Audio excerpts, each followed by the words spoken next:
Before we get into our next subject, we should give a trigger warning.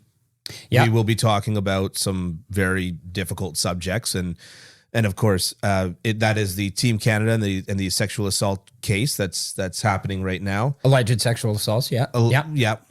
Well, that's why I said the case. Yes. Okay. Yeah. Fair enough. Fair enough. The alleged. Fair enough. But we will be talking about that. So skip ahead about 10, 15 minutes.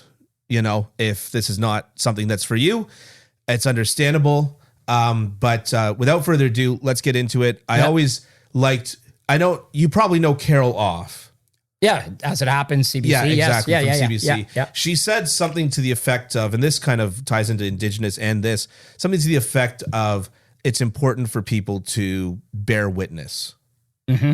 And it was on Twitter, and there was some controversy about something happening, and she said, like, look, we can't all make a difference, but it is important to bear witness. And that's kind of how I'm feeling, right, both with Indigenous Peoples Day, right, and with this case in Hockey Canada. Now, we just had a parliamentary hearing yesterday, and you were very much, you hung off of every word.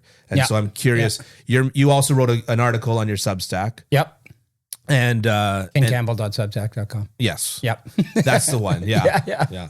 You also wrote an article on your Substack, and I'm curious as to your main takeaways from yesterday. Oh, wow. Well, it was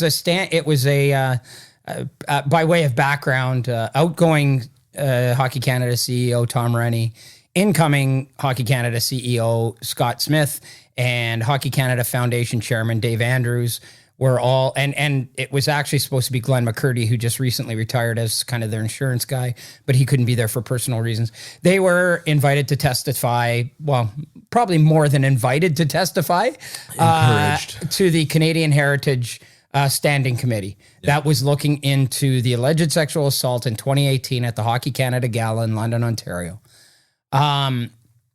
And I really, I have a lot of takeaways. One of which is I keep trying to think of a scenario under which it could have gone worse for Hockey Canada, and I can't. Yeah. It could not have possibly gone worse for Hockey Canada yesterday than it did. I mean, right from not really being prepared to answer a couple of the questions to, at one point, Tom Rennie said that because the police investigated it, the London police investigated it, and they had a third party law firm, Hennon Hutchison here in Toronto, investigate it. And they said that basically the investigation was never completed. Yeah. It's an incomplete investigation. It's been suspended. Tom Rennie said at one point that between 4 and 6 of the 19 players who were were in attendance at the gala, participated. And then at one point, Scott Smith said, no, it was 12 or 13 that participated.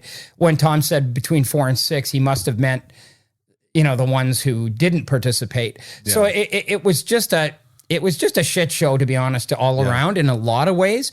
But to me, the biggest takeaway is that I think the biggest problem that people have when things like this happen is that because these are talented, gifted, entitled hockey players, that there will be no repercussions. Yeah. And after yesterday, that confirmed all of those biases. Notions, like big time. Yeah. There was absolutely zero repercussion for any of those players who was allegedly involved in that gang rape. Right from the Hockey Canada did not compel them to agree to cooperate with the investigation. They strongly recommended. And see, what it comes back to me is that there are no repercussions. There are no repercussions. Yeah. Hockey Canada paid the settlement. These guys didn't lose a penny out of the NHL money that they're presumably making right now because they're presumably in the NHL. But what it tells me is like, did Hockey Canada ever really want to know who these guys are? Did they ever really want to know? Because it just seemed to me there was a very cursory investigation here, a long one. It went over over 2 years, but really an incomplete investigation. And then basically the investigators tell them and say, we can't tell you definitively what happened in that hotel room that night, and we can't identify who was involved. Yeah. And so Hockey Canada basically, from what I could gather, took that and said, okay, this was a lawsuit that was settled in a matter of weeks. Yeah. Like, these things don't get settled like this. No. They don't get settled this quickly. No. And so Hockey Canada is trying to push this narrative that, we cared about the victim, and we wanted to, lessen her pain and suffering and all this stuff. So we resolved, came to an agreement in like a matter of weeks on an incident that we're not even told anything about what really happened. They couldn't close the book fast enough. No, it's exactly. Yeah. It's very clear they wanted this to go away very quickly and very cleanly. And so to me, what that tells me is not only are there no repercussions for any of this, to the people who are allegedly involved, but if I'm Hockey Canada, do I not want to know when I'm picking a national team for the World Championships or for the Olympics or for the World Cup if it ever happens again? Yeah. I want to know if one of those guys is alleged to have gang raped someone. I'm sorry, but I want to know that. And if I know that, he's not going to wear Canada's colors. So you just said something, and you've now said it twice in this conversation, that is so important to me. Sexual assault is the broadest term, from smacking somebody on the butt. Yeah. I'm not defending people who do this, but some men genuinely think that they're joking, and then when they're not, it's not perceived that way. Right. And so sexual assault is from smacking on the butt. This is gang rape. Yeah. There's no gray area. And that's where it almost bothers me that it like sugarcoats it, right? It's like calling the Korean War a policing action. Right. It wasn't a policing action. Right. At no point was it a policing action. And so this, for me personally, my wife and I have a fantastic relationship. We talk about all of the issues of the world. We, on a quasi-regular basis, we'll stay up until 3:00 in the morning and just talking about the issues of the world. Right. Depending if something has happened that gets us talking, right? But this one, she tends to get most of her hockey news through me. She watches the game, which doesn't really care about the outside. I've told her that this is happening, but I've not even been able to bring out the words as to what exactly is happening, because I just find it so distasteful and so difficult, as many fans of the sport are probably feeling right now, to reconcile the sport that they love with this. Right. And that's a very difficult thing. Now I've got a good friend that once said to me, if you look at a professional athlete as a role model, that's a non-starter. You've already made a mistake. And he's not wrong, but nevertheless we do. Right. And people do. Yeah, exactly. There's no getting around that. Right. And so this particularly, that's why I gave the trigger warning, because I wanted to use the term gang rape. Yeah. Because I don't want to fluff it up with sexual assault or whatever the case is. Mm-hmm. I almost have to wonder, this is just me. This is just me saying this. If Hockey Canada either knows or has a very good idea as to who did it, and they did not complete the thing for plausible deniability. Yep. I have to wonder if that's a case. But at the end of the day, I always believe in second chances and rehabilitation and all of that. Yeah. But that doesn't. But you have to acknowledge that you did something first. Exactly where I was driving at. Yeah. That does not happen without any repercussions to your action. Right. I mean, we had in Toronto in maybe 2013, the case with Gian Gomeshi.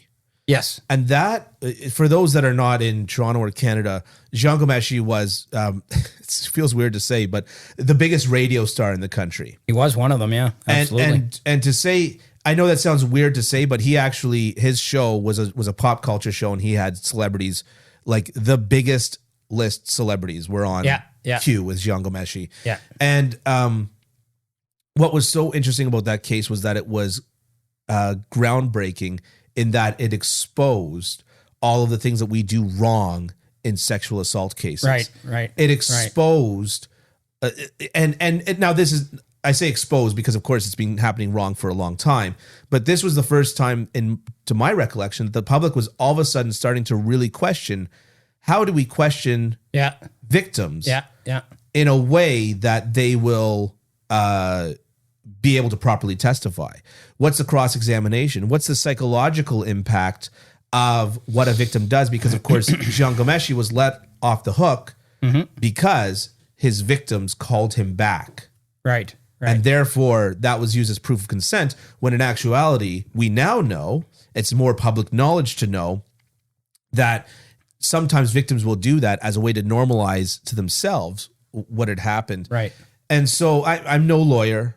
I don't pretend to be one, and all the rest of it. But at the end of the day, there's a new thing that's coming out around this, which I think is fascinating, which is whether in a situation like this, an NDA, non-disclosure agreement, is what's it called? Whether it's enforceable or whether it's constitutional. Yeah. And I think that that's a very interesting thing, because the truth is that it should not be constitutional. If maybe it should be constitutional in situations where it's not a criminal act, but you're talking about people who have committed a crime, and a heinous one, right. But allegedly. Yeah, see, and that's the whole problem here, Dylan, is that we're sitting here saying they allegedly committed a crime. We're saying 8 players out of 19 that were that were at this gala gang raped a woman, allegedly. But we have no, like Tom Rennie talked about a common set of facts. Yeah. Right off the top, he talked about a common set of facts. What are you talking about, a common set of facts? Yeah. We have no facts. We don't have the facts. And that's why every player on this team now is going to be painted with that brush of being, was he the alleged rapist? Was he one of them? You know? Yeah, was it this guy? Was it that guy? Was it this guy? Was it Alex Formanton? Was it Max Comtois? Was it Cale Makar? Was it these guys that were on this team? Yeah. Was it Tyler Steenberger? Was it Carter Hart? Was it Victor Mete, and you're sitting there going, well, Victor Mete wasn't there. He wasn't. He was actually in Cancun at the time. Yeah, that's right. But you can go, like any bozo can go to Hockey DB or Elite Prospects and figure out who was on that team. Yeah. And so now here we are on that team. Yeah. And so now here we are going, well, was he one of them? Was he one of them? Who did it? And to me, this is I mean, it's just a complete failure of leadership by Hockey Canada here, because, and I just want to finish this point, is because to me, Hockey Canada treated this like, we just want to run past the graveyard like this and whistle. Yeah. We don't want to know. Yeah. We don't want to find out. Yeah. We don't want anything. And in reality, it should have been, okay, did this happen? Is this a legitimate case? Is this a case of a woman trying to cash in on the fame of some very soon to be rich athletes? Is it? Yeah. Okay, if it is, then it's very important to us that these guys are cleared and exonerated, and the ones who didn't do anything are cleared and exonerated. And if it wasn't, then we've got to know who these guys are, because these guys are going to be playing in the NHL. They're going to be playing on Team Canada. They might be coaching Team Canada someday. They might be coaching kids. They might be coaching girls. Yeah. You bring up the point, which I think that I want to kind of bring it to a head with this, which is whenever a player, let's say player X cross-checks player Y in the neck, ends player Y's career. Right. Player X gets a $5,000 fine. No, let's say a 15-game suspension. Player X goes and appeals that suspension. And the question that we've been asking, and I think I have, if not an answer, an educated guess towards, is always, why if the NHLPA is meant to protect its players, right? Why are they appealing player X's suspension, right, when player Y's career is over? Because they're both members of the association and they have to look out for the interests of both guys. And hang on, and that's where the conflict is. Why did they choose one guy? Right. Why did they choose player X over player Y? Right. Because they should have somebody from the PA arguing as vociferously that this guy should be banned for a year. No, but I'll tell you why. Yeah. I'll tell you why. I think that it's about money. It's all about money. It's all about money. A guy gets suspended, he loses money. So the Hockey Canada has decided that they would rather have rumors swirl around, was it 16 players? 19 players. They'd rather have rumors swirl around 19 players, right, than know for sure that between 6 and 8 players, right, has done this. Yeah. And so again, you've got a situation where they're protecting the money, is what essentially it comes down to. Mm-hmm. And that's what's so disgusting about all of this. And it's the same issue that we come with, that comes in with suspensions.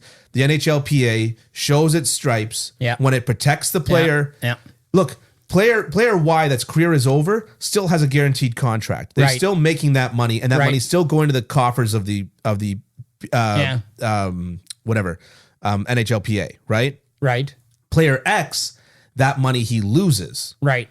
Therefore, that money is not going to the NHLPA. Right. Therefore, we protect player X, even though player X is the perpetrator, not the victim. I don't think it's a matter of the money going to the NHLPA. I think it's a matter of sort of preserving the wealth of each of the players. Right. Like, it's not going to them, right? And so, anyways, we're getting off on a tangent here.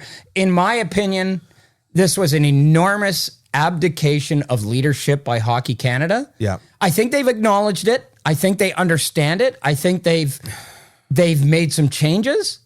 But one of the MPs said, I keep coming back to responsibility versus accountability. They're taking responsibility, but they're not taking accountability. Yeah. They're not being accountable for this. Yeah. As one MP said, nobody lost their job. Nobody had the privilege of wearing the Maple Leaf logo taken away from them. Yeah. There were zero negative repercussions for any of these guys who are allegedly involved. And that is the most troubling and shocking thing. I couldn't have said it better myself. Yeah. Okay. So we're going to try to transition out of this. Yeah, it's a tough one. It's a tough one. Yeah. No, I mean, it's a heavy subject, but like I open up with Carol off, we're trying to bear witness. Right. In what little way, in what little platform we have and can, we're doing our best. Yep.